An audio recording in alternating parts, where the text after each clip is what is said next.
entrou a discussão da honestidade. E eu disse, mas essa não é a questão central que nós estamos falando. A administração do Brasil, evidentemente, que honesto é o mínimo que se exige. Mas somos mais. Mas parece que a honestidade também não é o forte do pré-candidato. Quando ele disse, cuide de mim e não dos meus filhos, espera um pouquinho, os filhos são extensão dele, extensão política. Só existem os filhos dele porque politicamente ele existe. Portanto, tá mentindo, né? Tá tergiversando. Pra cima de gente que sabe das coisas, não vem enganar.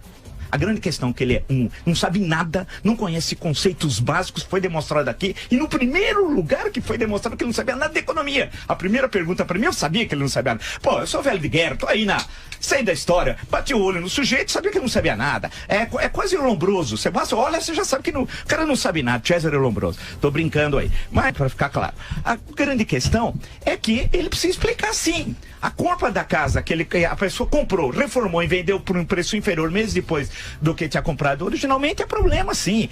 E ele é uma pessoa baixa. A entrevista da Folha eu gostaria que circulasse para todo o Brasil. Uma pessoa baixa, moralmente baixa, intelectualmente nem se fala. Ele não apresenta uma ideia. Eu não quero que apresente um grande projeto sobre o país. Claro que eu gostaria, mas ele não tem neurônios para tal. É uma vergonha. Nós temos no Brasil candidatos como Lula, candidatos como Bolsonaro e outros. É uma vergonha. Nós merecemos coisa melhor. Nós somos um grande país, mas com uma elite medíocre e grande parte dela corrupta, que pode dar golpe em auxílio moradia ou fazer o petrolão. Mas são corruptos. Né? A grande questão é essa. Nós precisamos mudar o país, ter um país que tenha debates políticos e ideológicos sério. Caramba, esse cenário é o cenário de 2018. Então, quando eu li a entrevista hoje muito cedinho, porque para chegar aqui com tudo lido, precisa acordar no mínimo umas 4h30, 5 horas da manhã, eu fiquei estarrecido. Eu falei, poxa, alguém vai dizer assim, mas os jornalistas encaminharam a entrevista para isso. Não. Quando você é velho de guerra e quer apresentar suas ideias, você pode responder outras coisas. É uma vergonha. Em suma, aquela história da honestidade. Ah, então isso não existe. Tem coisa ali. Mas o que me interessa, eu vejo como o Brasil é pobre e concluo. Nós ficamos discutindo isso. A casa, o auxílio moradia, os filhos. E tem gente que escolhe candidato sem saber o que ele pensa. Pode destacar uma questão. Hoje está na entrevista que eu me referi, essa daqui que está na Folha A6. Da Folha de São Paulo, tal. Uma entrevista muito longa, de página inteira e com muitos dados, tal. Então, realmente é muito preocupante. Claro que o deputado pré-candidato deve tergiversar. Lembra-se quando eu perguntei sobre o dinheiro que ele e o filho tinham recebido na campanha eleitoral, o dinheiro da JBS? Eu vou aqui, vocês podem acessar o site da Jovem Pan, né?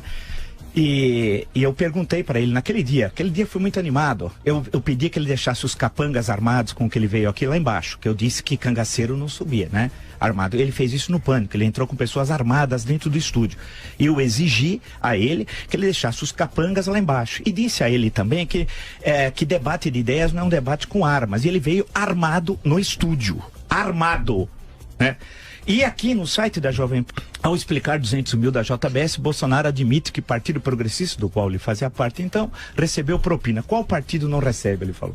Bacana, né? Bacana a questão ética moral. Maravilhosa. Qual partido não recebe? Então é assim, se todo mundo recebe, eu vou receber também. E aí ele disse que recebeu e deu pro partido, e o partido devolveu para ele. Lembra? Eu falei, mas pera um pouquinho, é o mesmo dinheiro. Só se trocou as cédulas, foram trocadas de número e tal.